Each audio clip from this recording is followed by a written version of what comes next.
Continue.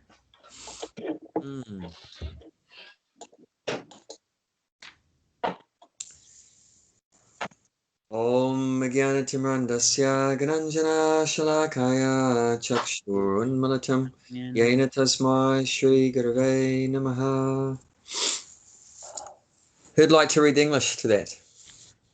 I was born in the darkest ignorance, and my spiritual master opened my eyes with the torch of knowledge. I offer my respectful obeisances unto him. Very nice. So we're continuing reading the 5th chapter of Bhagavad Gita, which is entitled Karma Yoga, Action and Krishna Consciousness. So last week was 2 texts together, 27 and 28.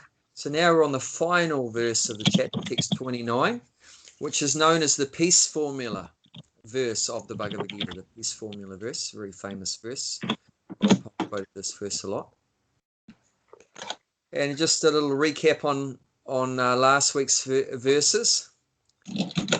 It's a shame Josh wasn't with us last week because it was talking about Astanga Yoga, which Josh is the most expert, I think, amongst us in that subject area. And brought up in the purport Angas, Yama and so forth. So yeah, talking about the process there. Concentrating the eyes between on the tip of the nose and between the eyebrows and the breathing, and so Krishna was explaining just in a nutshell about the Ashtanga Yoga process, and that's like a prelude to the next chapter, because the next chapter is Jnana Yoga, which is basically the Ashtanga Yoga process, and Jnana is one of the limits, which means like meditation, focusing on the mind, like concentration of the mind like that. So this verse, the 27, 28, and the 5th chapter is like a prelude to what's coming up in the 6th chapter, discussing about that particular yoga process, Ashtanga Yoga. So yeah, let's read today's one. We can read the Sanskrit. So this is 29, 5th chapter. Bhaktaram yagnatapasam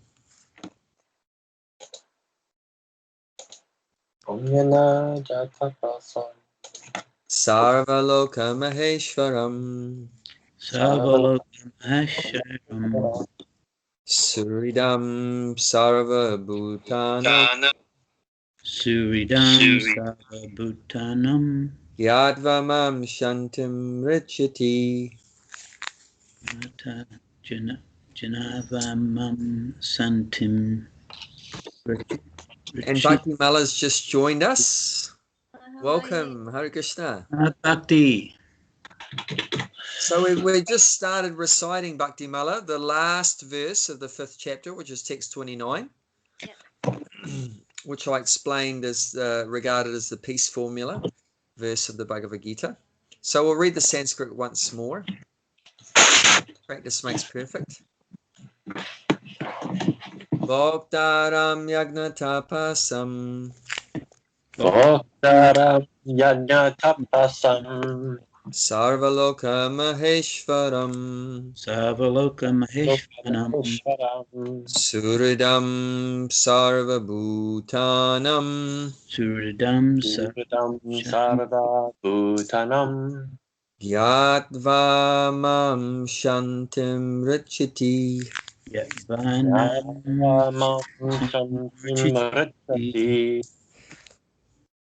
So I'll hand it over to you now. So would one of you like to have a go at leading the Sanskrit chanting? Take the lead. Who wants to take the lead? Good practice. 5, 4, 3, 2, 1. Okay, I'll do it. Bhaktaram yajna tapasam Bhaktaram yagnatapasam Sarvaloka Maheshwaram Surdam sarvabhutanam. Sridam sarvabhutanam. Nyatva mam santim rachati. Yadva mam shantim richati. Getting there. Yeah, definitely. It's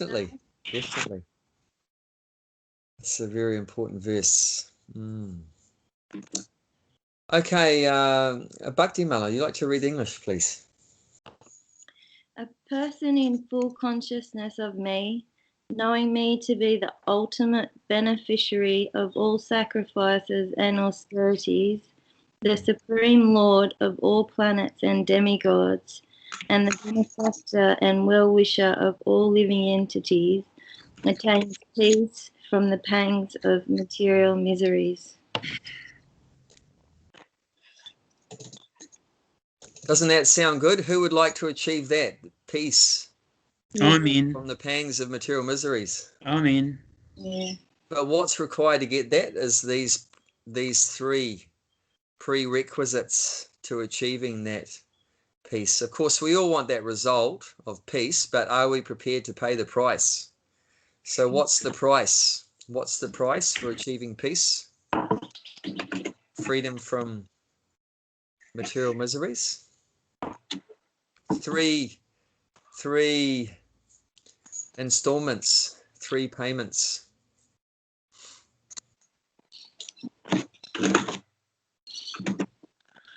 What's required?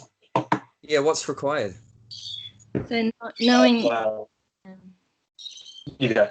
Yeah. No, you go. Oh, well, I was just going to read from the shloka. You know, it seems Yeah, like because we're it's right there. It's not a trick question. Yeah, devotion, sacrifice, and penance. Yeah. Yeah. Yep. So that's the first one is understanding that that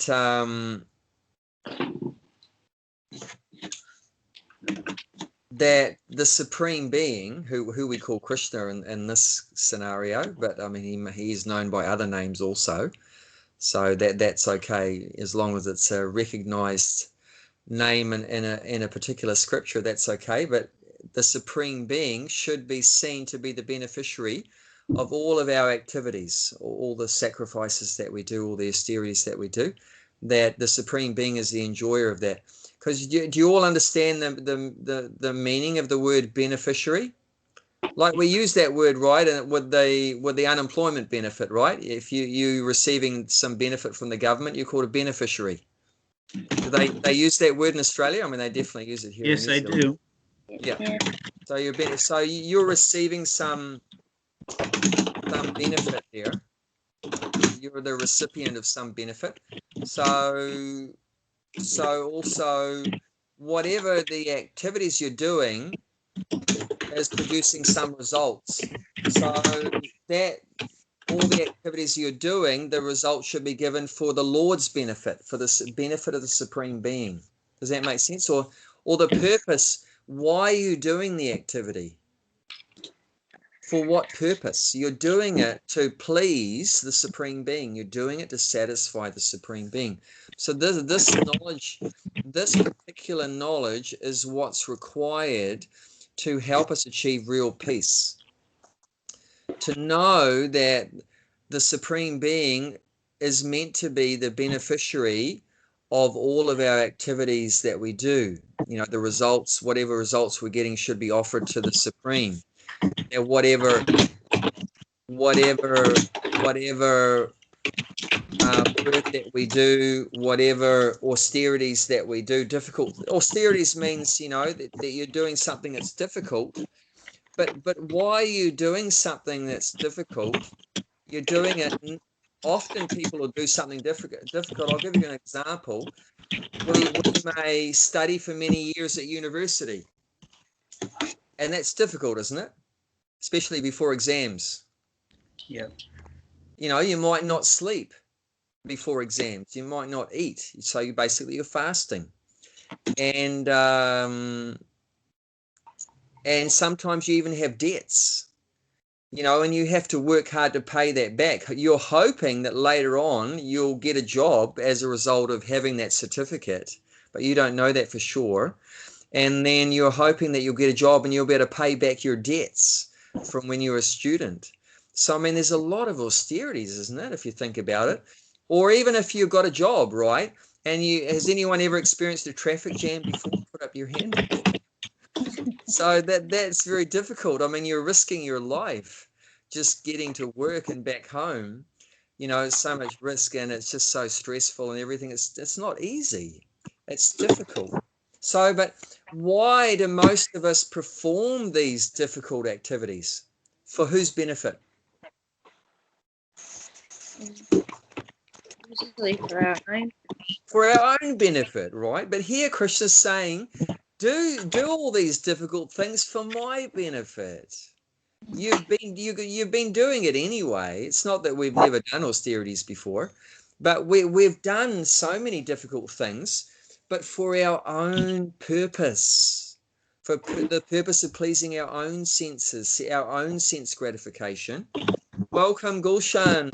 Hare Krishna, Hare Krishna. Sorry, I'm late. Sorry. That's okay. That's okay. No worries at all.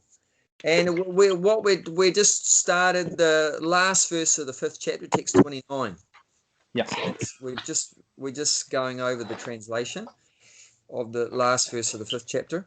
Yeah, so we've been doing austerities already, but for our own benefit, or to try to please our own senses.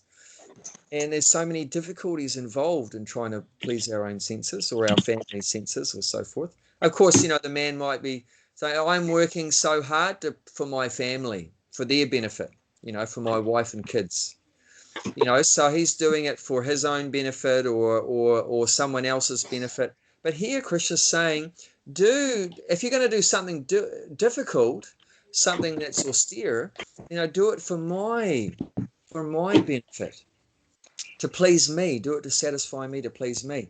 And you know, sacrifices that we do. Sacrifice, you know, we've talked a lot about that, especially in the 3rd chapter. It talks a lot about sacrifice. So, in a nutshell, would someone like to explain what does it mean when we say sacrifice? Give something. Is that To do give something that up. is not? Yeah, to give up something, to sacrifice, to give up something, to renounce, to give it up. So we might give up something and give it to the, you know, to a family member or a friend, or we might give up something for our country, right? You know, like often in war, you know, the soldier will sacrifice their life, isn't it? Because you can sacrifice different things also. You could sacrifice money. You could sacrifice, means give up money. You could sacrifice time, give up your time. You could sacrifice your life, like the soldiers do that in the wartime, right? They'll sacrifice their life, prepared to give up their life for what? For their country, for love of their country. So here Krishna is saying, you know, give up something for me. You know, give it to me. Don't just give it for another person or your country or whatever, but do a sacrifice for me, and that will bring us real peace. And then so that's the first one, knowing that that the purpose of all our activities, our sacrifices, and austerities is to please him, to satisfy him. We should give up everything for his pleasure. And the second part of the peace formula is to know what? That he is the Lord of everything, of all planets, of all demigods. He's the master, he's the proprietor. So basically knowing that he's the owner and controller, and this is of everything. And that's especially mentioned in the Ishopanishad, which is another book, the first of the 108 Upanishads. That's the first verse of the Ishopanishad is saying that Ishavasya midam savam yatkancha jagatam jagat taina titaina bunjara magradhakasasvidanam. That he is the Isha, that he is Ishavasya. He is the owner and controller of everything. Idam savam. Idam means this, sarvam means everything. So Ishavasya means he is the Lord and controller of everything in the material world, in the spiritual world. if you look in the Bhagavad Gita, the 10th chapter, text 8, Krishna says, Aham savasya prabhavo matasavam pravadite. This is one of the first seed verse of the 4 main essential verses of the Bhagavad Gita. Starts at 10:8 through to 10:11.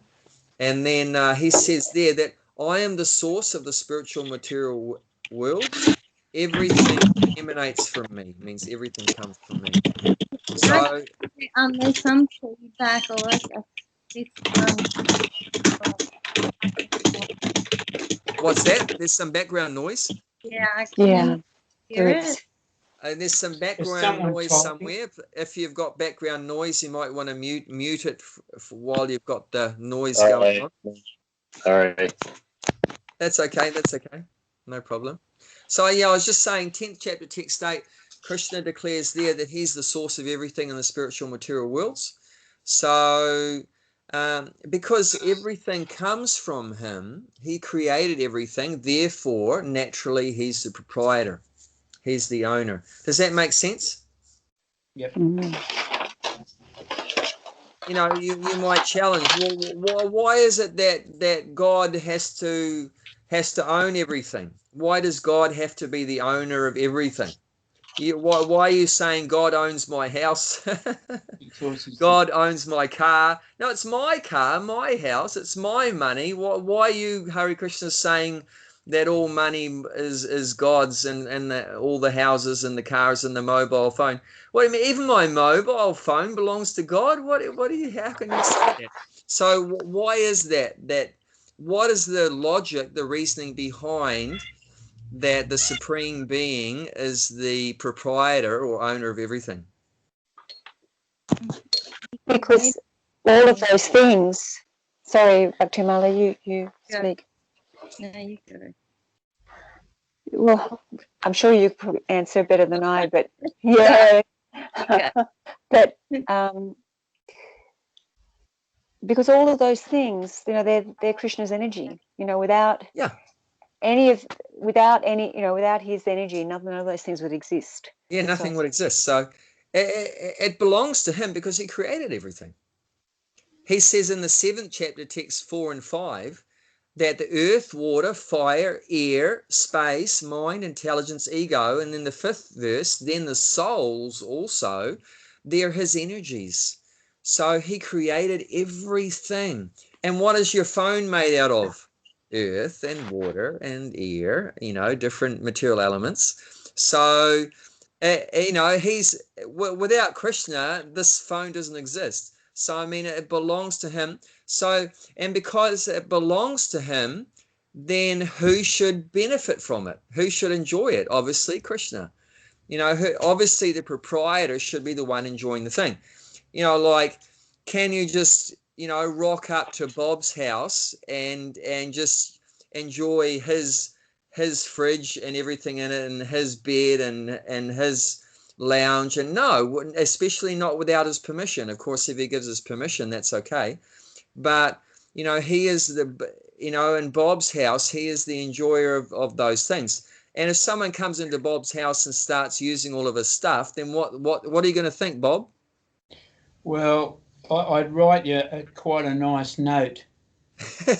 I'd email. Bob's a real gentleman. I mean, most people would just ring the cops. There's a nutcase in my house, just started, using all the stuff in my house, without even talking to me about it. He's a lunatic, can you get him out of here? So, we would call someone what do you call someone that uses someone else's property without his permission? It's trespassing. Yeah, and you call them a thief, right?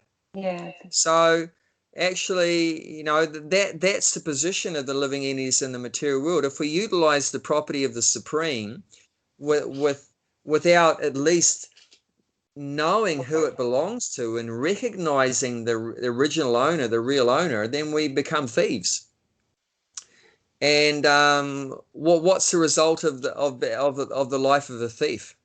What kind of outcome do we get if we engage in utilizing other people's property? Prison. Yeah, prison. It's regarded as sinful, right? It's sinful. So Prabhupada said there's sinful thieves. There's sinful thieves. One time Prabhupada was talking with a glass manufacturer, and Prabhupada asked him, where does glass come from? And the man said, sand. Did you all know that? Probably did. Sand. Glass comes from sand. Now the next question, that was an easy one. The next question is a little bit harder. Then he said, where does sand come from? Prabhupada said to him. And he was actually a pious Indian man. So he said Bhagavan. Bhagavan is the Indian word for saying, the Supreme God. So he said Bhagavan. Sand comes from Bhagavan. Because obviously man didn't create sand, did we? It doesn't come out of a laboratory, a factory. It was always there before we were born. It was there, and after we die, it's there. So sand has always been there. It was created before we came along. And so he said Bhagavan, and Prabhupada said, "Oh, you are stealing Bhagavan's sand and selling it for profit for yourself.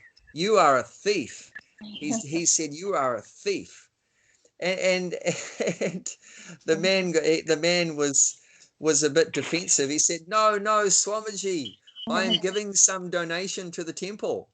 And Prabhupada said, he laughed and said, okay, you were a small thief. Because probably what was happening, that he was giving maybe 10% to the temple and 90% was going in his own pocket. So it's not a very good deal for Bhagavan. So but that's the scenario. That's the scenario. Does that make sense then? Yeah. So obviously, that first one, that he is the beneficiary or enjoyer of all of our activities and everything, that's connected to the second one. So why should he be the enjoyer? Because sometimes we might be a bit jealous, isn't it? We might be a bit envious or jealous. Why God has to enjoy everything? I want to enjoy everything. But it's just fear, because he created everything. He's the owner of everything. He's the proprietor. So therefore, he should be the one to enjoy it first. However, although he enjoys it first, does that mean we can't enjoy the things at all? No, it means we can. Have you ever seen a Hare Krishna going hungry? Yeah, no, but what's the scenario? We give all food to Krishna and then we enjoy it second. Does that make sense? So he's the primary enjoyer. We also remember, who are we? What is the soul? You can check it out, 15th chapter, text 7. Krishna says there, 15th chapter, text 7, Mamaivam Sho Jiva Loke Jiva Bhutana Satana. We're part of Krishna, part and parcel of Krishna. So if Krishna is the supreme enjoyer, he is an enjoyer, the greatest enjoyer. We're part of Krishna. Isn't our nature also to enjoy? Does that make sense? Yeah. Krishna is an enjoyer. He's saying he's the enjoyer of everything. He's an enjoyer of everything. So we're part of Krishna. So that means we also have that tendency to enjoy. What's the thing we must recognize? Now, we're not saying you can't enjoy. We're explaining how you can really enjoy. We're explaining the real process of the ultimate enjoyment. Did you know that the yogi is gets the topmost enjoyment or pleasure by practicing the yoga process? And when he becomes mature in the yoga process, he becomes unlimited. He becomes a recipient of unlimited enjoyment. Did you know that? So it's not that we're against enjoyment, but you've got to know how to get the enjoyment in the right way. So what is the idea about our enjoyment? From what I just said. Isn't it just acknowledging that where it comes from, that it comes from Krishna first, and that, showing respect, and acknowledging and offering to him first. Yeah. So you offer everything for him to enjoy first, and then you enjoy it as his mercy or his remnants. That's why we call food. What do we call food? Prasadam. Prasadam. What does prasadam mean? Being offered to the Krishna first. Yeah, but that is the case. But prasadam, the word means mercy. That it's his mercy. So we give it to him, we offer it to him first, and then we see that he's giving it back to us. That's his mercy to us, to maintain us, and to give pleasure to us. That's his kindness or his mercy. But all we're doing is adding that extra step in that we didn't do before, because normally we just see something, oh, that looks good, and we stuff it in our mouth, or whatever the scenario is, whether it's money, oh, that money's for me, or whatever. But in this case, we're adding an extra step. We're recognizing that Krishna is the creator of all these things, and he's the owner, and he's the enjoyer of all these things. So we offer everything to him, and then we enjoy those things as his mercy to us. We can utilize those things, but after we've acknowledged and used it, and we're using it in his service. Does that make sense? Yeah. So everything is still there, whether someone's a materialist or a transcendentalist, but we're adding in an extra step of being conscious of who the creator and proprietor and enjoyer of everything is, and recognizing that, and offering it all to him, and then we can utilize it second. So we're the secondary enjoyers. We're not the primary enjoyers, we're the secondary enjoyers. But actually, is there anything wrong with being the secondary enjoyer? Not at all. If I said it's even more better, then why would I say that? Why would I say giving something to Krishna to enjoy it first, and you're enjoying it second, actually makes the enjoyment more better?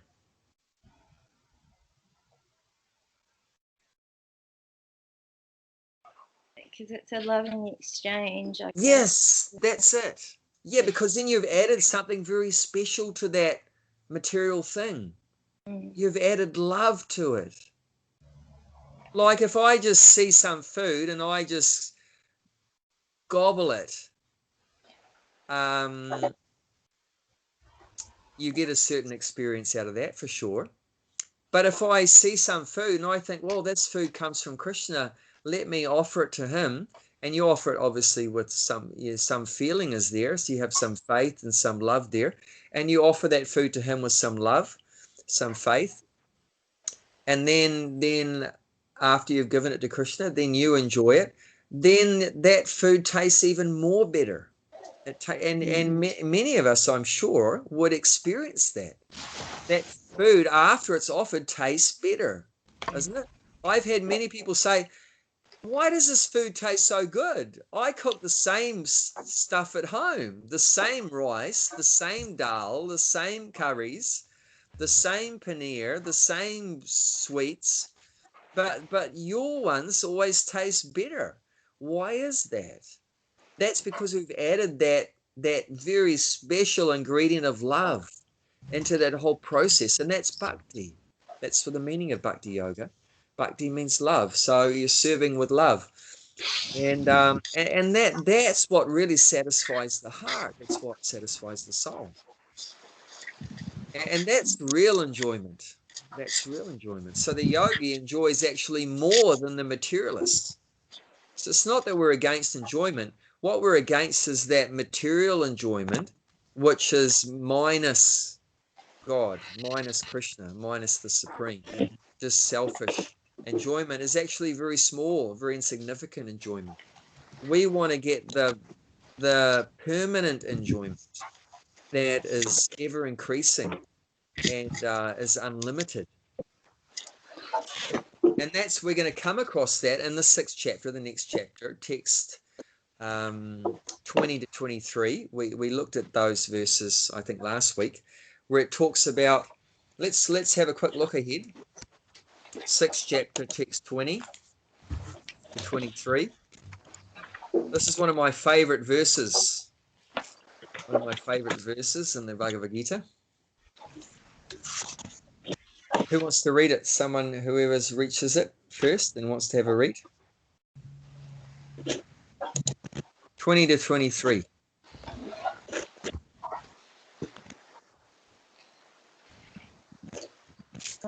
In the state of perfection called trance or samadhi, one's mind is completely restrained from material mental activity by practice of yoga. This perfection is characterized by one's ability to see the self by the pure mind and to relish and rejoice in the self. In that Turiya state, one is situated in bound transcendental happiness, realized through transcendental senses. Established thus, one never departs from the truth, and upon gaining this, he thinks there is no greater gain. Being situated in such a position, one is never shaken, even in the greatest difficulty. Indeed, is actual freedom from all the miseries arising from material contact. Now, another interesting thing is seeing how it's saying this is actual freedom from all miseries arising from material contact. And the verse we're reading today, what is it saying at the end? Attains peace from the pangs of all material miseries. So the same thing. If you follow this path of yoga, you get free from all miseries arising from material contact. And also in this voice, it's pointing out one is situated in boundless transcendental happiness, realized through transcendental senses. Doesn't that sound good? We could just say that over and over again. This could be one of our mantras that we recite. Situated in boundless transcendental happiness, realized through transcendental senses. This is one of my favorite bits where it says, upon gaining this, he thinks there is no greater gain. Doesn't it sound good? Wouldn't you like to be at a stage in your life where you think, this is the pinnacle of happiness. There's nothing more than this. Nothing higher than that. Wouldn't you like to be at that point where you're experiencing so much happiness and you get the realization yourself, there's nothing higher than this. There's nothing more than this. And that means complete satisfaction. There's a lot of noise in the background. I don't know what's going on there.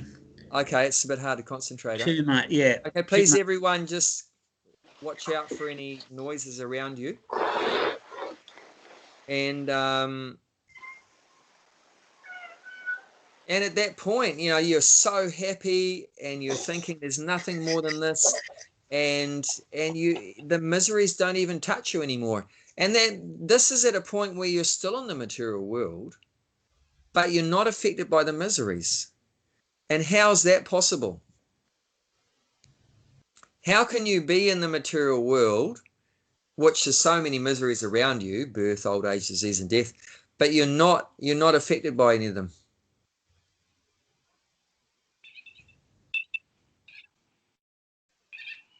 How does that work? Well, you realize that you know that you are you are the soul and you're not this body, and so you realize that everything is temporary, and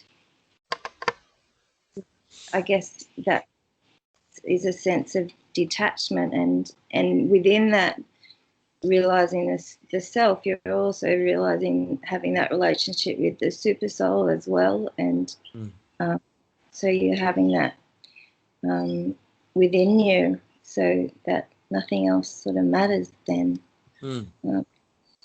as well as the other aspects of God. But to if you can have the relationship with the super soul and within the self, then nothing else matters. True. That's all very true. Thank you for sharing that, Bhakti Mala. One thing that comes to my mind, I have a friend of mine, he's a builder.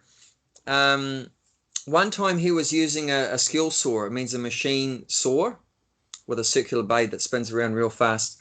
And he wasn't very conscious at one particular time. And he actually put the saw through part of his hand. He put the saw through part of his hand. And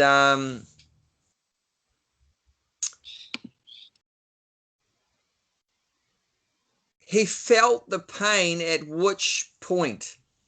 Did he feel the pain when he put the saw through his hand? I'd be thinking he felt it after the fact. He only felt the pain when he saw with his eyes. It's a bit of a pun, the saw.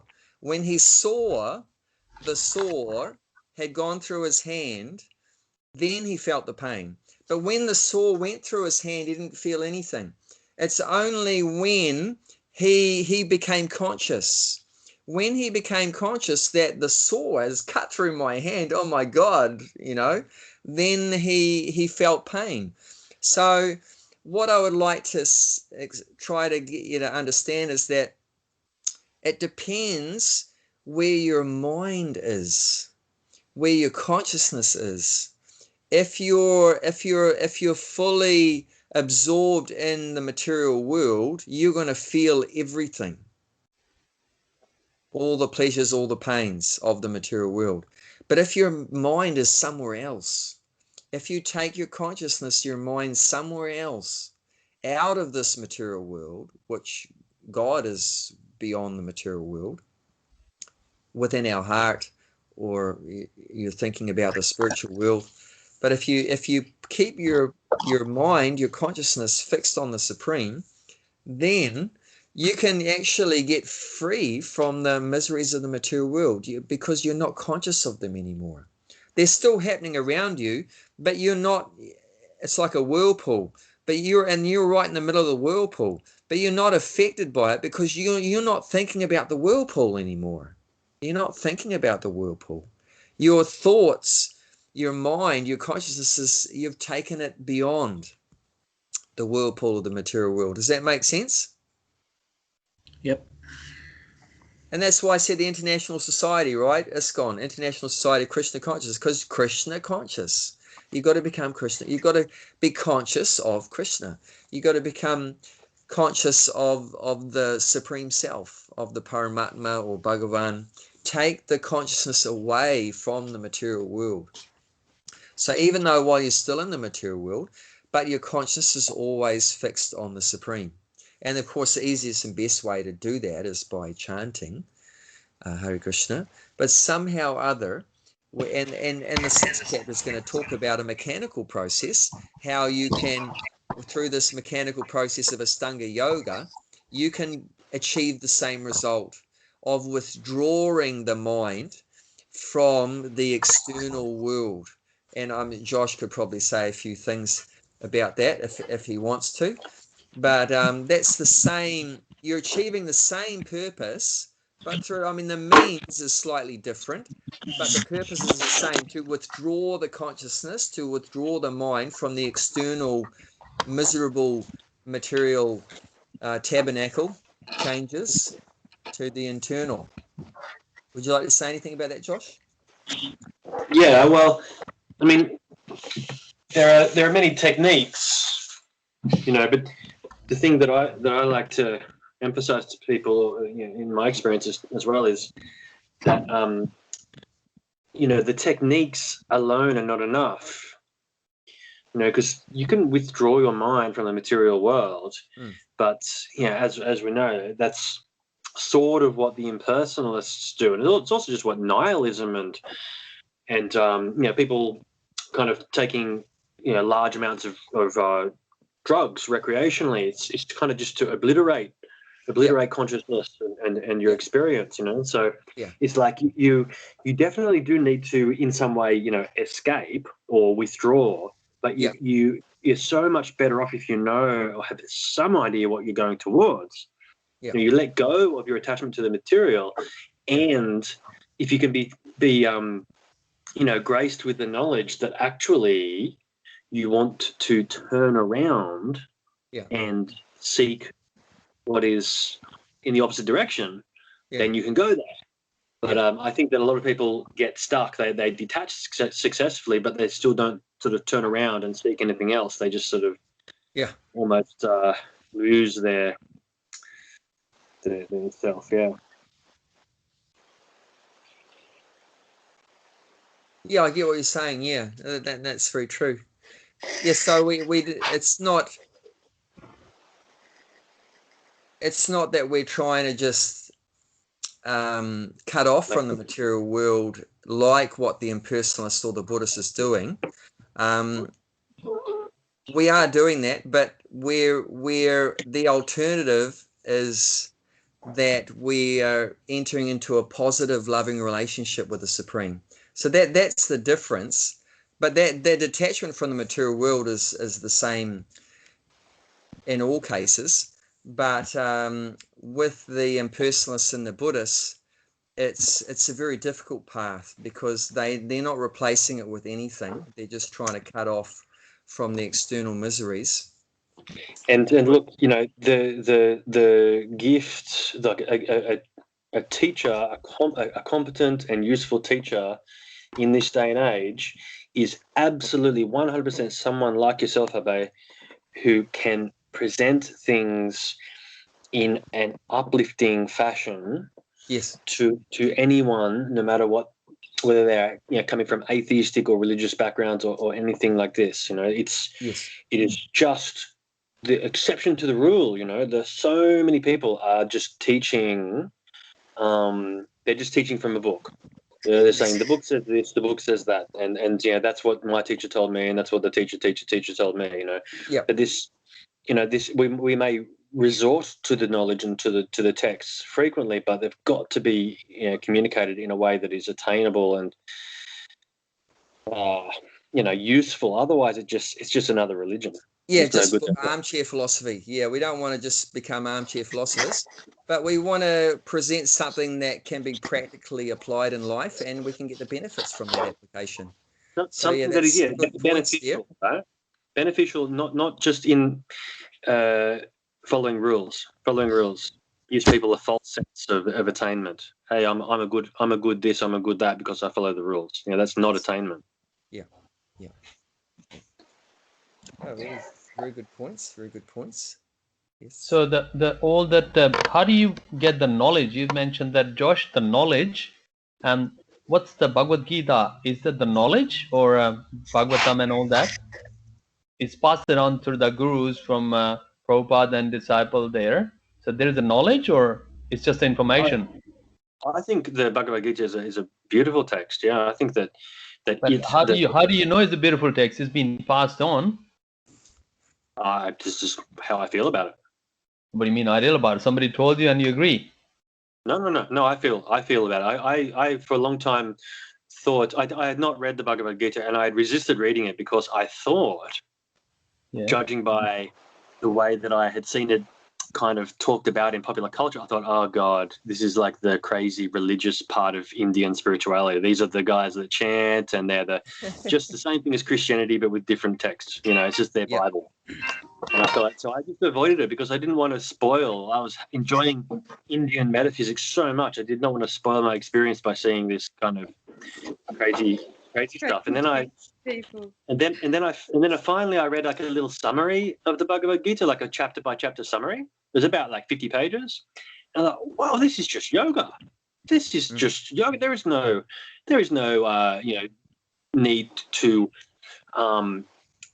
you worship a god like a Christian god, this kind of thing in the Bhagavad Gita. This is stuff that anyone can read and understand. And then I met Abhay, and going through these Saturday afternoon sessions, was just like, amazing. This is fantastic. You know, there's no religion here. There is just truth that any individual can attain through their own personal experimentation. You know?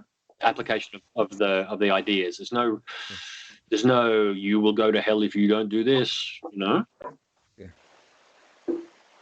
Of course, there's a karma in there. It's mentioned in Bhagavad Gita. That makes it a balance. It is a religion. What are you talking about? Bhagavad Gita is a religion. Krishna is a religion. No, well, it depends. I mean, it's a loaded word, religion. So, I mean, Josh is talking about not like a sectarian kind of faith, a kind of belief, isn't it, Josh?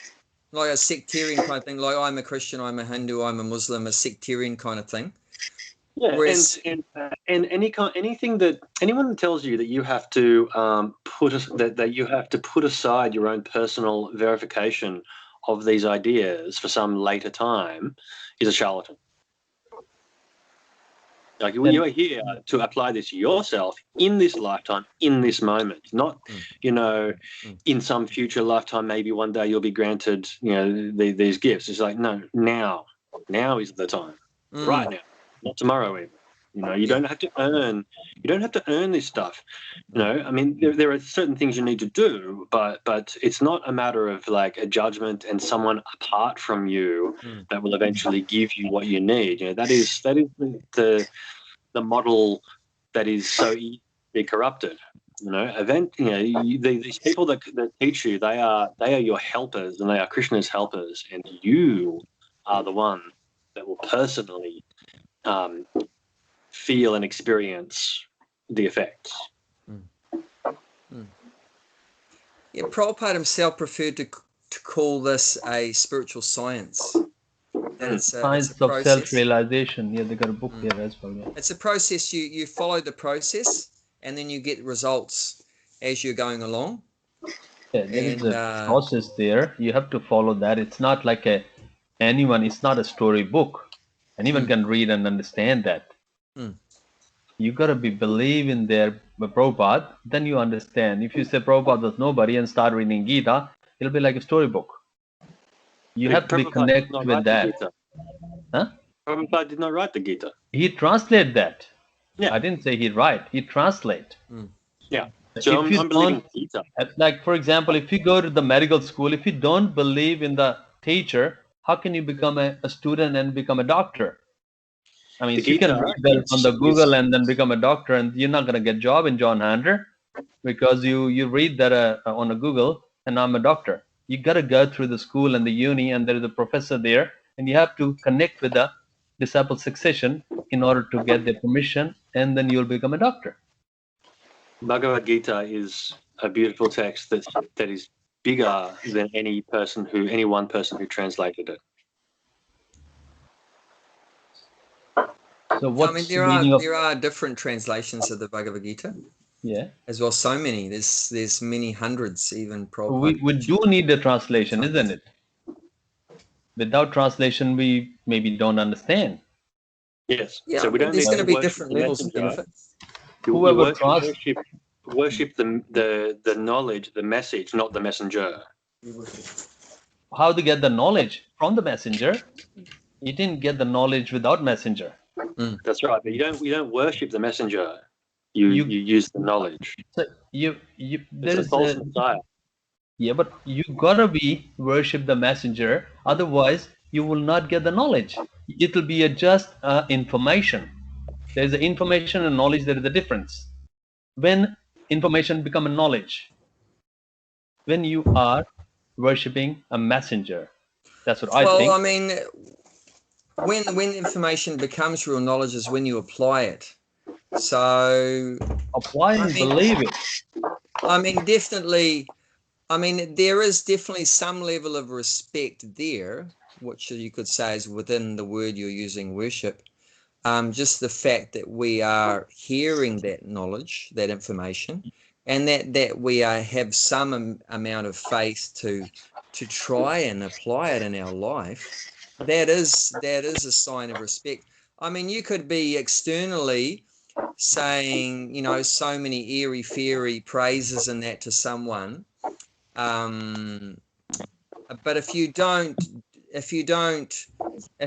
apply what they're saying, that's actually showing, you know, very less level of respect. That's right. It's disrespect. Yeah. So I mean, something too as well. That I don't know if that's what sort of Josh is sort of saying, but I know Prabhupada also said that that this knowledge, you know, apply this knowledge and to any faith that you have to serve God. This is teaching you how to serve God, but he's not saying that it has to be Krishna either. Yeah, paper. He often said that, you know, if you're a Christian, to use this knowledge to serve God in your way as well, didn't it? Isn't that It's a sign of a master. A master is someone who will say those kinds of things, who does not want to be worshipped. Worship God, worship Krishna. Yeah. So you're saying we don't need the master? No, we do need the master. No. See, the spiritual teacher, the guru, will never say, worship me. The spiritual teacher will always say, worship the Supreme. But, I mean, they go together because the spiritual teacher is a representative of the Supreme. Without spiritual teacher, you can't even see the God. You don't even know about the God. Yeah, so naturally that will develop. Teacher. You don't need to worship them as God. You know, you respect He's them. a representative. How can you not worship that? He's a representative. He's a link in between. If you take the link out, you don't know. Yeah, I think we're getting too much caught up with different words, like the word worship and religion and things like that. But we have to see beyond that. We have different understandings from the same word. So I think we don't want to get too hung up on this. I think we should move on and read the purport, and then that'll probably clarify a lot of our doubts that we have at this point. What do you reckon? Yeah. Sounds good. So, which purport are we reading though? Are we reading 629? Yeah, 529. Yeah, 529. Okay. 529. Sarah, would you like to start reading? Yes. The conditioned souls, am I unmuted? Yeah. Yeah. The conditioned souls within the clutches of the illusionary energy are all anxious to attain peace in the material world. But they do not know the formula for peace, which is explained in this part of the Bhagavad Gita. The greatest peace formula is simply this: Lord Krishna is the beneficiary in all human activities. Men should offer everything to the transcendental service of the Lord, because he is the proprietor of all planets and the demigods thereon. No one is greater than he. He is greater than the greatest of the demigods, Lord Shiva and Lord Brahma. In the Vedas, Svetasvatara Upanishad 6:7, the Supreme Lord is described as Tam Ishvaranam Paramam Maheshwaram. Under the spell of illusion, living entities are trying to be lords of all they survey, but actually they are dominated by the material energy of the Lord. The Lord is the master of material nature, and the conditioned souls are under the stringent rules of material nature. Unless one understands these bare facts, it is not possible to achieve peace in the world, either individually or collectively. This is the sense of Krishna consciousness. Lord Krishna is a supreme predominator, and all living entities, including the great demigods, are his subordinates. One can attain perfect peace only in complete Krishna consciousness. So this is something obviously in human society we strive for, to find peace. And individually, of course, we want to be peaceful. and also collectively. And we set up organizations, isn't it, to try to help the world to be more peaceful, like United Nations, right? And something Prabhupada often pointed out is that, but is this process really working? Because we're trying to achieve United Nations, a oneness in humanity, that we can all live together harmoniously. But he pointed out the number of flags in United Nations is increasing year by year. So it seems like it's not really working, that we're becoming more and more divided. And we've even seen in not long period of time how India has got chopped up into Pakistan and Bangladesh, East Bengal, West Bengal, like that. And it's constantly, the world is getting chopped up in so many places like that. Ukraine, I think, got chopped off, isn't it, from Russia, like that. So much division going on and wars and so forth. So although we're striving for peace, but we don't really seem to be doing so well if you look at it on the world scale. And not only countries fighting, but we see, even different religions fighting, and black against white, white against black, and so forth, and even families fighting, and even we have a fight going on within ourselves, isn't it? Has anyone ever experienced that? Yeah.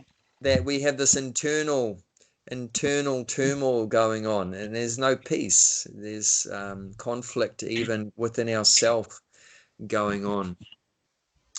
But so what's the solution? Well, the solution is given here, that if we can all acknowledge that Krishna, or we have another name, like I said, but basically that there is a supreme being who is the proprietor and owner of everything. So that needs to be understood, and we need to live our life, according to that paradigm. So it's a word I've started to like using, paradigm shift. So it means that just a change in our outlook on life, and our worldview, how we see things. So changing, instead of seeing ourself in the center, that everything belongs to me, everything's for my enjoyment. So we're shifting the way we see things, our paradigm, to the supreme being as the central point, and everyone else is revolving around that central point. And we see that in the history of this world, when the supreme being appeared in the form of Lord Ram, so you've all heard of Lord Ram or Ramachandra, that was 2 million years ago, in Treta Yuga. So it said when Lord Ram was reinstated as the king, because he was on exile to the forest for 14 years, sent out by his father Dasharath. So when finally he finished that term of exile and he came back and he was instated as the king, then all the citizens, they dedicated themselves, like here mentioned, knowing that he's the ultimate beneficiary of all their sacrifices and austerities, and that he's the proprietor of everything, and that he's the friend of everyone. So they all had that consciousness, and boy, they must have been the most peaceful bunch that the earth has ever seen. They just all lived in that consciousness. These 3 things mentioned here, and it said, what was the result of that? All being focused around trying to please Lord Ram, and seeing that he's the enjoyer, he's the proprietor, he's the friend of everyone. And that, what was the result? There was no old age, there was no disease, and it's saying you didn't even have to die if you didn't want to. And they were just always happy, and everyone was in harmony and everything like that. So that's the central point, as I think Prabhupada makes that point. This wasn't called the material world back in Treta Yuga? Yeah, it's still in the material world,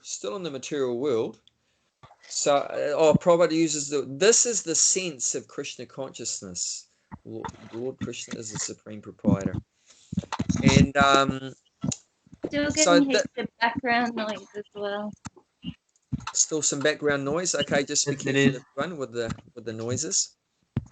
So this is what we want to try to develop, this kind of consciousness that if we can just somehow try to please the Supreme, however we're going to do that, whether it's karma yoga on that level, or jnana yoga on that level, astanga yoga on that level, bhakti yoga, but somehow that's the yoga part, is we're trying to connect with the Supreme and trying to please the Supreme.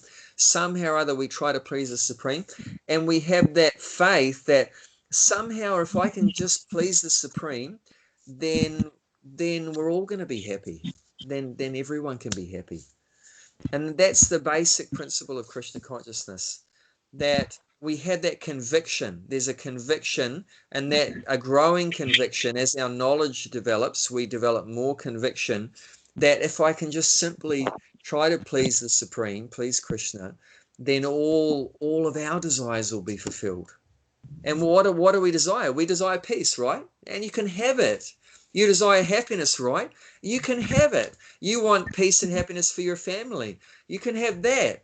You want peace and happiness for all the Kiwis and the Aussies and the Indians or whatever else. You want coronavirus to bugger off and wish it, doesn't come back, and you can have it. So whatever it is, then you can get it. But how are you going to get all those things? You have to try to connect with the Supreme and satisfy the Supreme, please the Supreme, and then everything else is gonna get sorted out. How do you connect? Like I said, there's through karma yoga, which we're dealing with that now in this chapter, karma yoga. Jnana yoga, that was in the 4th chapter, where it's talking about transcendental knowledge, and the next chapter is astanga yoga, and the 12th chapter is bhakti yoga. So there's different ways of connecting, but somehow or other we have to connect. And of course, what are we connecting to? God has 3 different aspects. Does anyone know what are the 3 different ways to see the Supreme? The 3 different aspects of the Supreme? Do you mean like the transcendent and the immanent? Pardon? Do you mean like the immanent and the transcendent? No, I wasn't meaning that. No. The absolute truth is known in 3 different phases, 3 different aspects of the absolute truth, the tattva. So the param satyam, or the supreme truth, is known in 3 different aspects. The Brahman means the all-pervading energy. And there's Paramatma, that's the localized super soul in the heart of every living being, and even down to the atom. And then the Bhagavan, the supreme personality residing in the Vaikuntha. So there's 3 different aspects. So whether your object some yogi's object is Brahman. He's trying to connect with the Brahman. Another yogi's aspect is trying to connect with the Paramatma. Another one's trying to connect with the Bhagavan, like that. But somehow or other, we're trying to connect with one of those 3 aspects of the Supreme. And that will give us better results in terms of finding peace for ourselves and for everyone else, and the happiness that we're all looking for and everything like that. Whereas if we ignore these different aspects of the Supreme, we're really shooting ourselves in the foot, because we're never, according to this, we're never going to find peace, and we're never going to get free from diseases like coronavirus. Even if you manage to get rid of coronavirus, some other thing will come along, and old age, you're never going to get escape death. You're never going to get free from that. But if we can acknowledge the Supreme and try to please the Supreme, then all of our desires will get fulfilled. We'll get free from old age permanently, freedom from disease permanently, freedom from death permanently, all the happiness you could possibly, happiness beyond what you can imagine, happiness beyond what, like I said, these great yogis, sometimes tears would come out of their eyes sideways. We can't even conceive of that. Can you understand how that works, Bob? No. Yeah. But there's people that experience that. A happiness far, far beyond what we're experiencing. And that are guaranteed you can only get that if you're connected with the Supreme. Because he's the reservoir of all pleasure. That's the meaning of Rama. Rama means the source of all pleasure. If you're connected with the source of all pleasure, it's like you plugged your socket into the powerhouse. You've suddenly connected with something that's got millions and millions or billions of volts. So you potentially, you've connected with that, millions of volts of electricity. So once you're plugged in, it's unlimited. It's unlimited. And it's available now, right? It's available right now. And it was available, 10 billion years ago. And it'll be available 10 trillion years in the future. It's always there. That's the good thing. It's always there. It was available before Jesus. And it's available, after every other Tom, Dick, and Harry is gone. It's always there. You've just got to know the process, and it's a timeless process. That's why another name for this culture is called Sanatan Dharma. Sanatan means eternal. Sorry. Whereas what we call as religion, the religion's not eternal.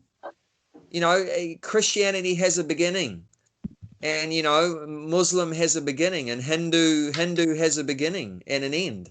Anything obviously has a beginning, also has an end. So all these things have a beginning and end. But what we're talking about is something that doesn't have a beginning and an end, and that's called Sanatan. And what is Sanatan? What doesn't have a beginning and end? The Supreme Being. Brahman, Paramatma, and Bhagavan doesn't have a beginning and an end. And we, the Jivatma, the spirit soul, we don't have a beginning and end. And the relationship between the soul and the Supreme Soul, that doesn't have a beginning and end. That's called, and that relationship is bhakti, which is love. So there's three things.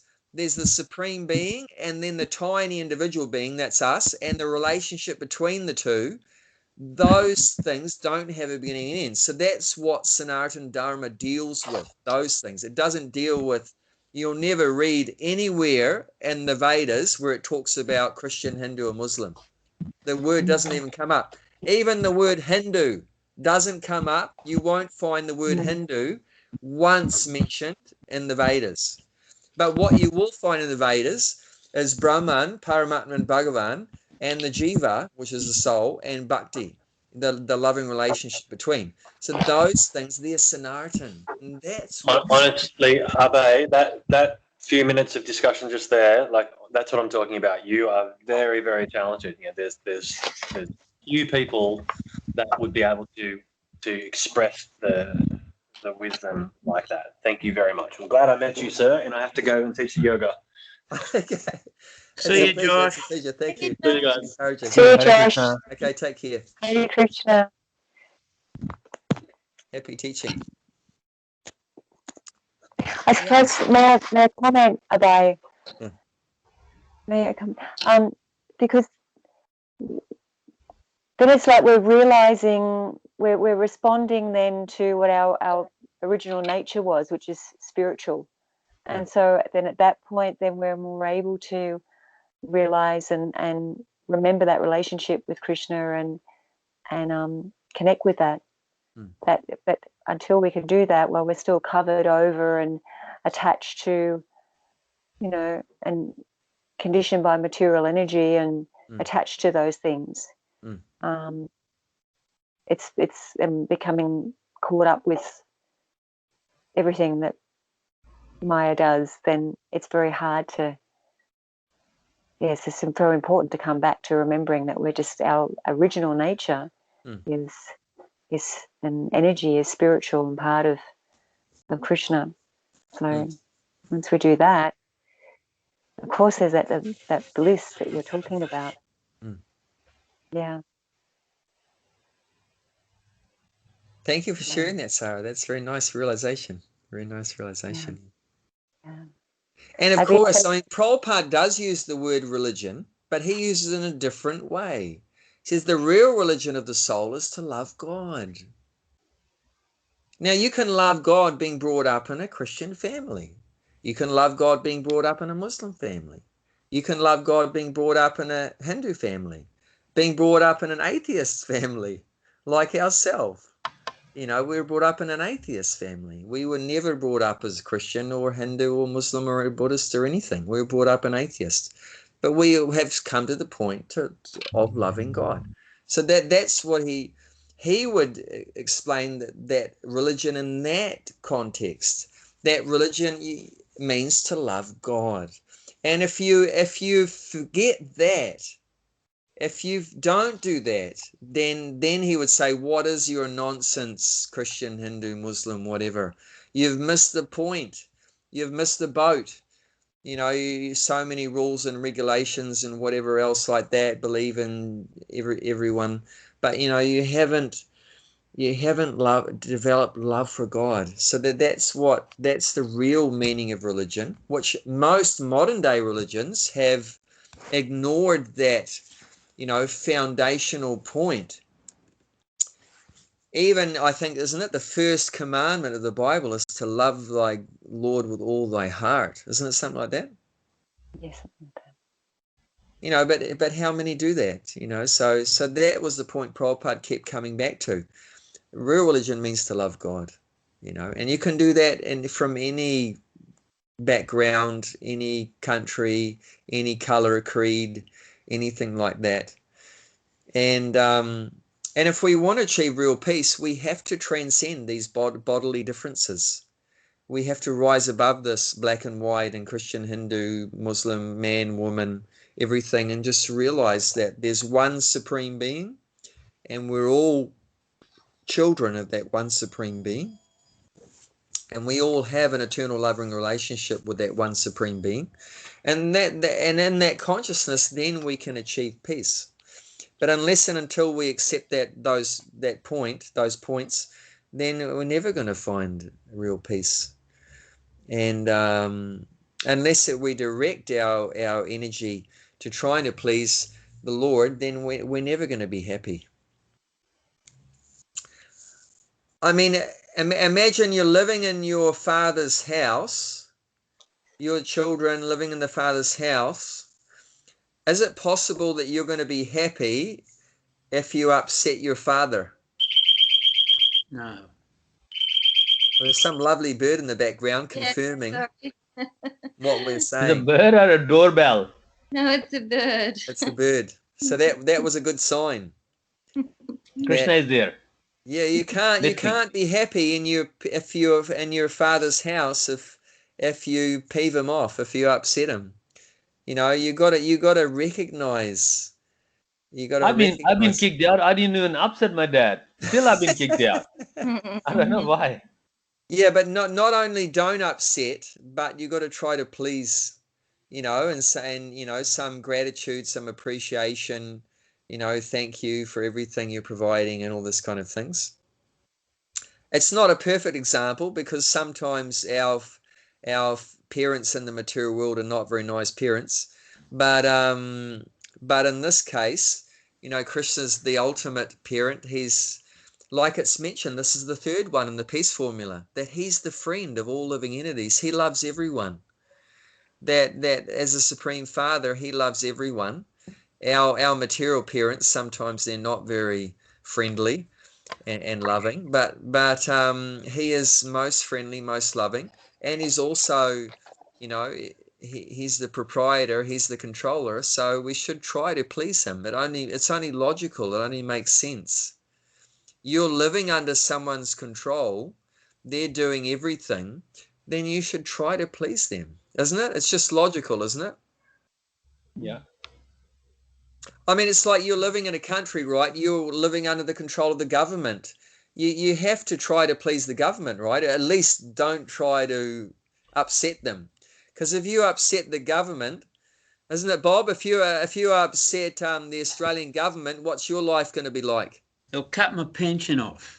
I'd hate it. That's right. All you worried about the pension. You talk about Krishna, Supreme Personality of Godhead. He's But the one feeding us.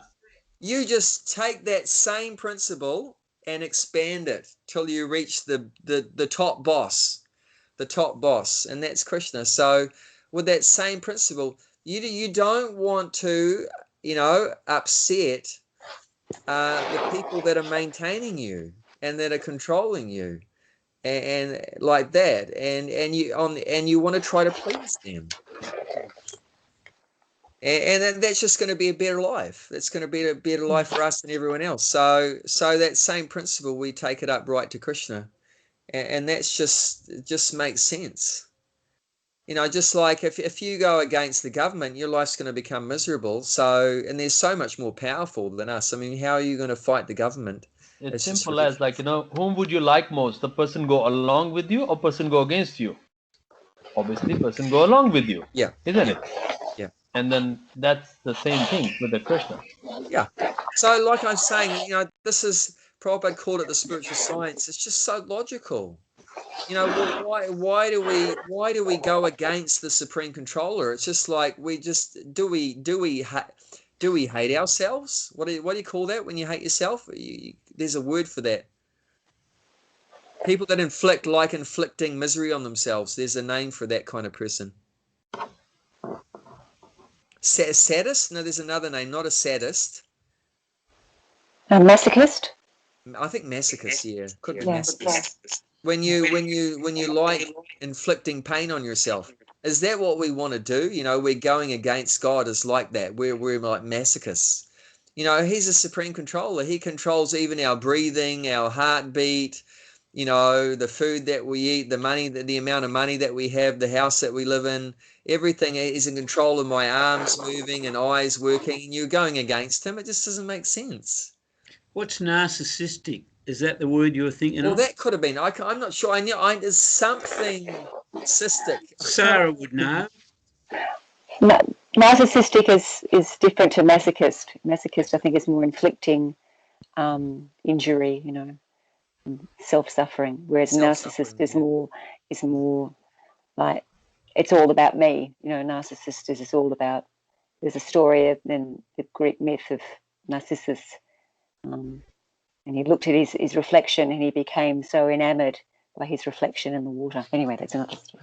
Oh, forget it. I've got no chance. So anyway, and if we should really try to get out of the state of mind where we're just inflicting misery on ourselves by going against the Supreme Controller. It's just ridiculous, and we've got no hope of trying to usurp, which means like take over the Krishna's position. And that's why we're in the material world. We got booted out of the spiritual world because we tried to take over Krishna's position. And where did it get us? Did it get us in a very good place, guys and girls? No. Now we're just being blasted by COVID virus and every other Tom, Dick and Harry horrible thing, so we made a wrong turn, trying to take on Krishna. Come on, Krishna, I'll take you on. Come on, I want to take over your... No, it's like and the word describing such a person that tries that is called mudha. You all know what mudha means? I know that. Gulshan knows. Of course. Mudha means fool, number one fool. Mudha, fool. So we're such fools for like anyone, you're living in your parents' house and you try to trying to teach your dad.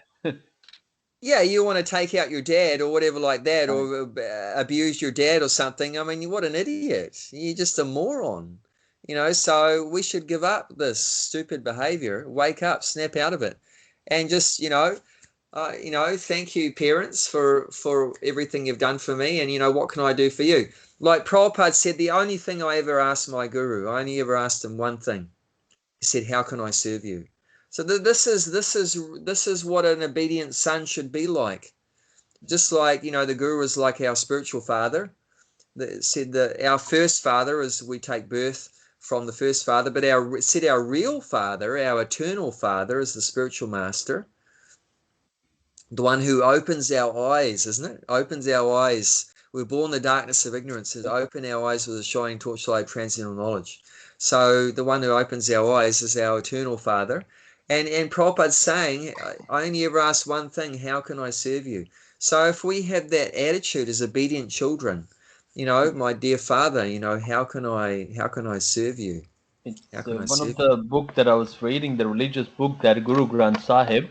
It says that if you meet the Guru and the God same time, who you bow down first? Guru. Because of the Guru, you got the God. Yes. You don't bow down to the God first. You have to bow down to the Guru first.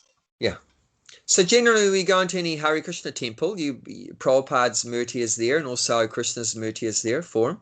So we bow down to Prabhupada first, and then we bow down to Krishna. That's the process.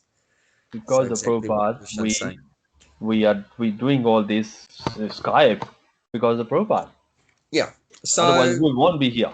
Like the saying is, love me, love my dog. You know that one? Love me, love my dog. Have you heard that saying? So, you can't love the rich man unless you love his dog. You have to love his dog first. If you kick his dog in the head, then your relationship's not going to get very far with a rich man. And it's very hard to please a rich man. Did you know that? But it's very easy to please a dog. How do you please a dog, Bob? Oh, I think a pat and probably a feed would get you somewhere. Yeah, give it a pat and throw it a bone. give it something, some food. So it's the same story as applying the Sarah. If we love Sarah's cat, we love Sarah. Well, Sarah Thank you, will be Gosha. very pleased with you if you love her cat. So that's the point. I'll buy the biscuit for your cat, Sarah. Yes, no problem. Sure, it's biscuits. I don't know what cat eats, My knowledge is not good as yours. It's all good. Thank you, Grisham. Okay, so we have a few more minutes. Let's read a bit more of the purport. Would you like me to or would you like someone else to read, Abhay? Yes. Gulshan. Yeah, I don't know where we end that This too. fifth chapter. The Lord is the master of the material nature. No, this fifth chapter. Oh, fifth? Yeah, 529. That's what I'm having. Yeah, the first paragraph. Okay, yeah. That's the fifth chapter is the practical. We're talking the fifth chapter as well, and there's a word called the fifth chapter. That's why I get confused. Yes. This fifth chapter is a practical explanation of the Krishna consciousness, generally known as Karma Yoga. The question of a mental speculation as to how Karma Yoga can give liberation is the answer here. To work in the Krishna consciousness is to work with the complete knowledge of the Lord as predominator. Such work is not different from transcendental knowledge. Direct Krishna consciousness is a bhakti yoga, and the jnana yoga is a path leading to bhakti yoga. Krishna consciousness means to work in a full knowledge of one's relationship with the Supreme Absolute. And the perfection of the consciousness is the full knowledge of Krishna, or the Supreme Personality of Godhead. A pure soul is eternal, servant of the God, as is fragmental, a part and a parcel. He comes into contact with the Maya, illusion, due to a desire to lord it over Maya, and that is the cause of his many sufferings.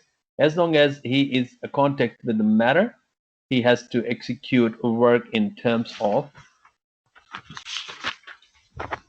material necessities. Krishna consciousness, however, bring one into spiritual life even while one is within the jurisdiction of matter. For it is an arousing of the spiritual existence by practical in the material world. Hold it there, Gulshan. Hold it there. Bob, you want to read the last bit? Give you a turn. Okay. For it is an arousing of spiritual existence by practice in the material world. The more one is advanced, the more he is freed from the clutches of matter. The Lord is not partial towards anyone. Everything depends on one's practical form. Sorry? Puppy dog. It depends Sorry. on practical performance of duties in Krishna consciousness, which in every respect helps one control the senses and conquer the influence of desire and anger. And one who stands fast in Krishna consciousness, controlling the above-mentioned passions, remain factually in the transcendental stage of Brahma Nirvana. The Eightfold Yoga mysticism is automatically practiced in Krishna consciousness because the ultimate purpose is served. There is a gradual process of elevation in the practice of yama, niyama, dasana, pranayama? Yep. Pratyahara. Yep.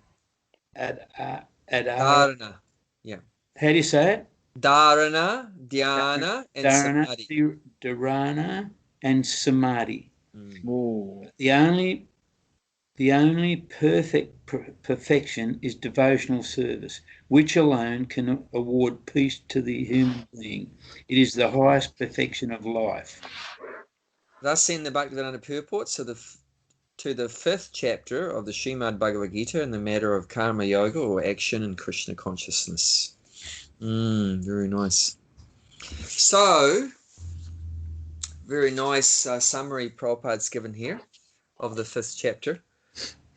So in Krishna consciousness, we want to work in the consciousness that Krishna is the enjoyer of our work and the results of our work, that he's the proprietor and he's the friend of everyone. So that's how we can apply this knowledge in our life. Is, well, we have to work. Even to maintain the body, we have to work. So you continue your work, but just change the consciousness in these 3 ways.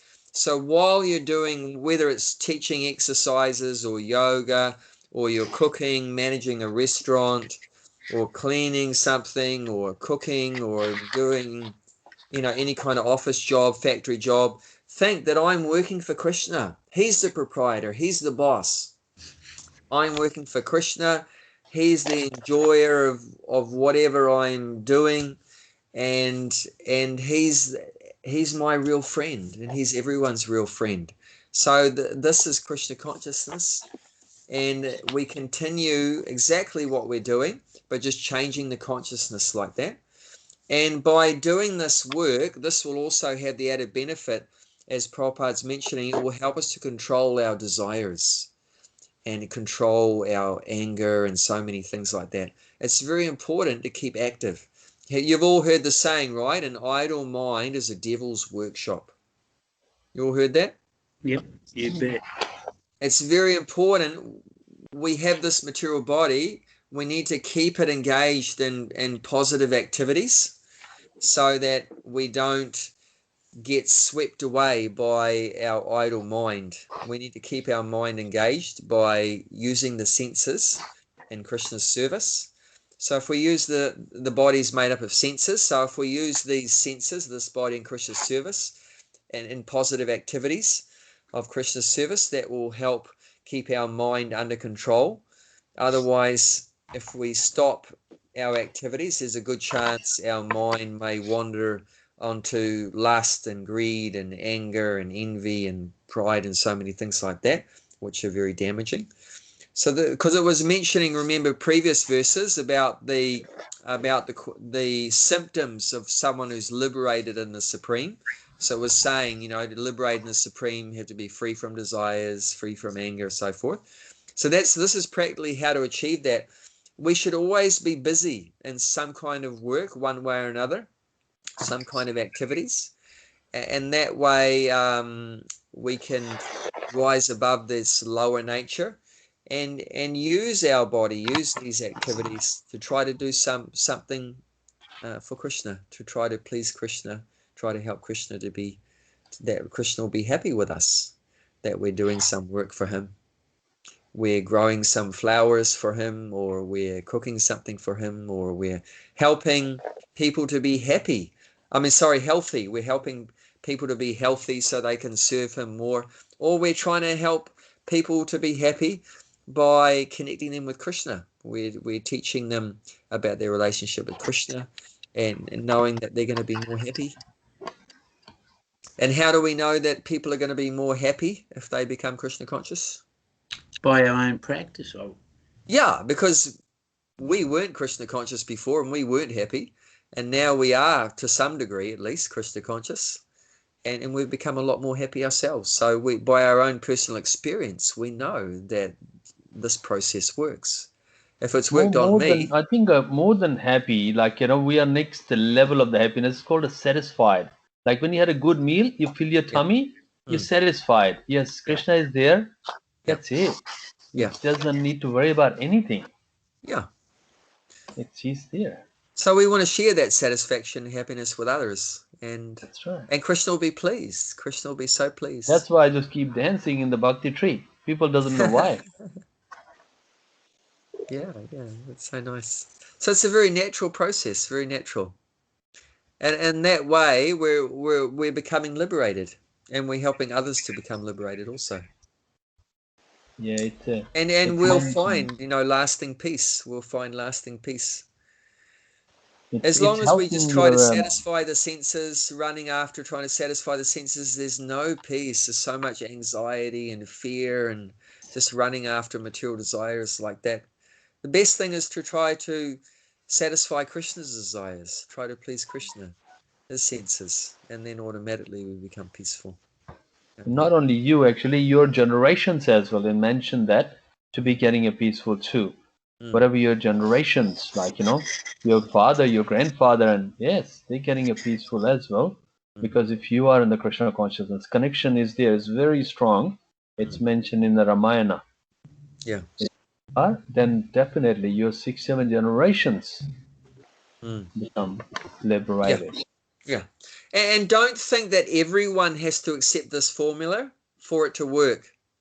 If everyone in the world accepts Krishna as the supreme enjoyer, proprietor, and friend, then only everyone can be peaceful. Now, even if just a small percentage of the population becomes Krishna conscious, as mentioned here, then that can convert the whole world. That possibility is there. Because what are we trying to achieve? What's our objective? What's our goal? To go back to Godhead, do you mean? Go home. No. No freedom? No. No. To please Krishna. To please Krishna. Well, of course. And going back to Godhead and freedom is a byproduct of that. That's a byproduct of that. But our goals, just like I said, Prabhupada said to his guru, I just, how can I serve you? It means you want to please the person. So as servants of Krishna, what's our goal? What's our purpose? It's to please our master. What does it mean to be a servant? You want to please your master. So that's our constitutional position, our nature as a soul. What is a soul? We are created we are made to please Krishna, to satisfy Krishna's senses. That's who we are. That's what we are, what we're made to do. That's our dharma.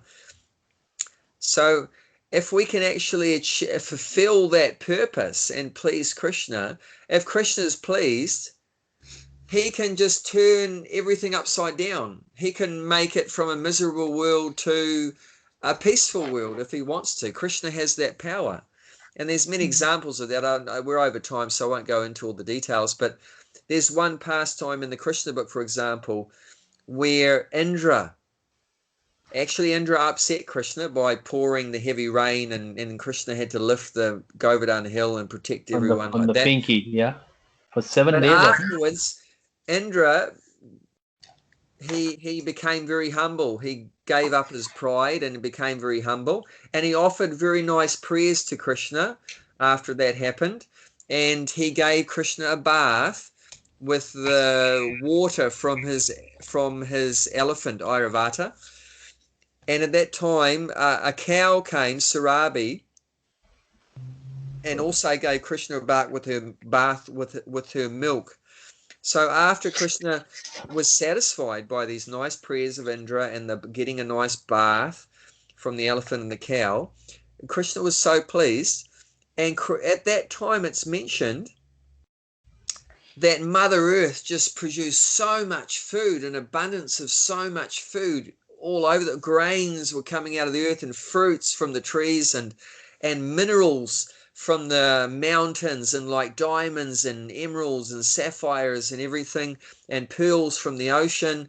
And it's saying that even the creatures that normally hate each other and are fearful of each other, like tigers and deer, for example, you know, these animals, you know, are inimical to each other.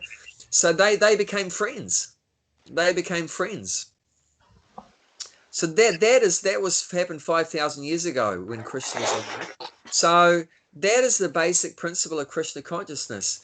Even if a very small number of people can actually achieve that purpose of pleasing Krishna, if Krishna somehow, even by a minority of people, please Krishna, if Krishna actually becomes pleased, he can do anything.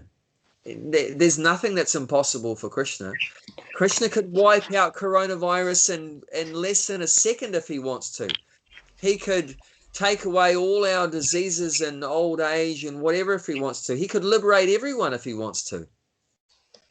He could take everyone that's on the planet now back home, back to Godhead in 1 second if he wants to. But we have to please him. So that should be what we should dedicate our life. And even if Bhakti Mala could do it, I'm hoping she can do it.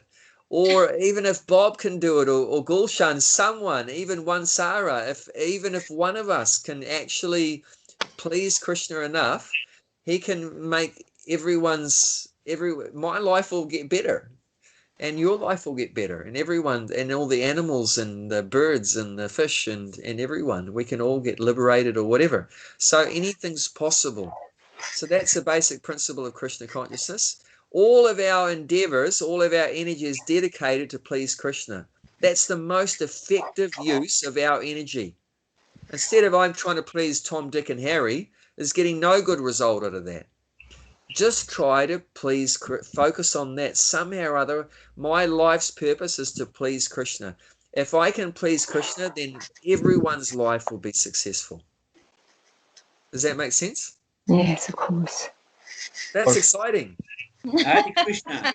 That's exciting. I have to go, and Yes. thank you again, everybody, and thanks, Abhay. Pleasure. Thank you.